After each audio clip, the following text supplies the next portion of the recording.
Okay, so I have this. This is what I use. You guys know this by now in my other videos. These are melt and pour soaps. I have them double boil method. And when they're done, I'll be back. All right, this is the silicone soap mold that I'm using. And I have the first layer in there. And what you see is lavender because this is a Yoni bar. And lavender is traditionally one of the herbs or essential oils that people use in their Yoni bars. Here's the bag of herbs, and I just mix it in here. And then I'm gonna let it sit up. The rest of my melt and pour be ready to pour on top. And then I'm gonna garnish it with some more herbs, and then I had to work very fast because as soon as I was ready to pour, it starts to set up. But on top, I have some calendia and some lavender. This is what it looks like, the calendia. And then, of course, I sprinkled some more lavender on top. And that is that. So this is a soap mold. I bought this soap mold. I think it was under $8. And I got it from Hobby Lobby. It's a silicone. I'm gonna let it sit overnight. And that's what it looks like from the side view. Almost like a little cute dish. Let it sit overnight, and then I'll come back and cut it and show you what our Yoni bar looks like.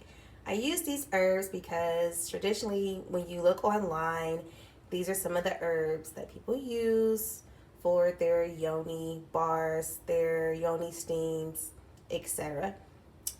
You don't have to make this. This is something that I wanted to do. I'm not telling you to make this. I'm just showing you how I made my bar. All right, it's the next day. I just wanted to show you how easy these pop out. So, see? This is a silicone. I'm recording and trying to hold it with one hand, but I just wanted to show you that these are really easy to use. They pop out, and I am going to cut them, and I'll be back. But yeah, these are very simple. So if you want to use silicone soap molds, I say go for it. All right, and this is the finished product. So this was a fun project. If you saw my other soap making video, I talk about where to buy the melt and pour soaps from. So they're probably the easiest thing to make, in my opinion. If you're interested in making soap, get the melt and pour. This one that I use is infused with goat's milk. So it's a goat's milk melt and pour.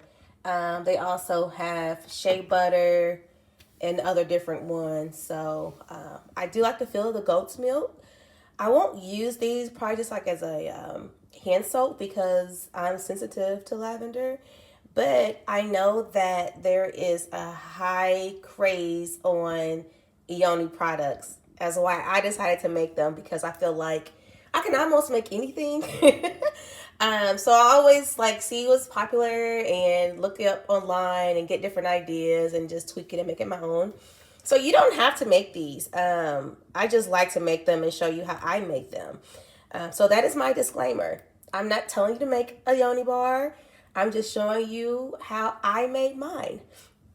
All right. The reason why I use those two herbs are because those are probably some of the major two that's used in a lot of the steams and soap making process when they're using their Yoni bars and foams and whatnot. You can probably find those in essential oil. You can add essential oil to these. I didn't. They smell great already, probably because I infused the first layer with lavender. If you don't remember, you can still see it. So it came out really pretty. So I can still see the dimension on it from the lavender at the bottom. You can add mica. That is your colorant. So you can do a swirl. You can add glitter. You can add gold flakes. You can add whatever you want to make your melt and pour soaps to be. And I think that's the beauty of making your own soap. And just buying one container, you can make so many batches out of it. And I can say that this silicone mold was probably the best purchase I've ever made with a DIY. So, DIY. What is it called? I don't know. Do it yourself? Yeah, DIY. So yeah, feel free to like, share, and subscribe. I just wanted to add a couple of properties that these herbs are known for, and you can find them out yourself if you Google. Calendula is excellent as an antifungal, and lavender is known as an anti-inflammatory and reduces stress and even mild pain. Thanks again for watching my video.